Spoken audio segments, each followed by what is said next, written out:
The naysayers have already begun writing off South Africa ahead of the World Cup in England next year and predict another disappointing ICC tournament.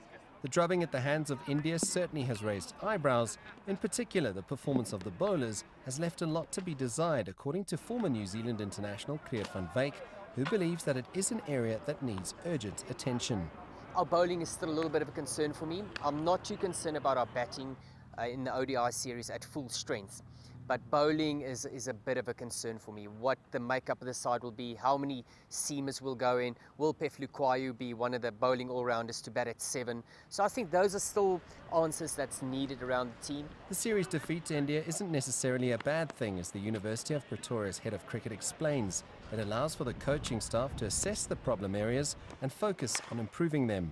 I think the important thing is that you'd rather have a series where you almost have a complete blowout like they've had now against India, and to do it against a good side where it really shows up areas where you need to improve, instead of it happening against a weak opposition and things get glossed over. So a lot of questions that needs to be answered around the balance and young players coming through as well as depth. Van Wyk maintains that the Proteas can end their 2-decade-long wait for a major ICC trophy and feels that should the players peak at the right time, they'll be crowned champions in England and Wales next year. If they have a good month, anyone can basically win it. If you look at the World Cup, they're probably any one of 5 teams that can win that thing, and it's all about peaking for a month period. And that, I suppose, is the toughest thing, getting all your players fit, motivated, confident and informed for a month. So, but I believe when they're playing nicely, they can win it. As the 5-1 scoreline suggests, South Africa were outplayed by India in the one-day international series.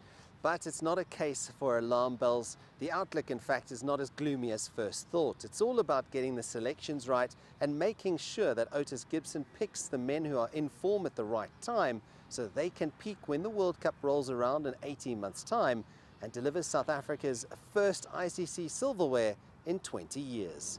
Sias, Plessis, CGTN, Pretoria.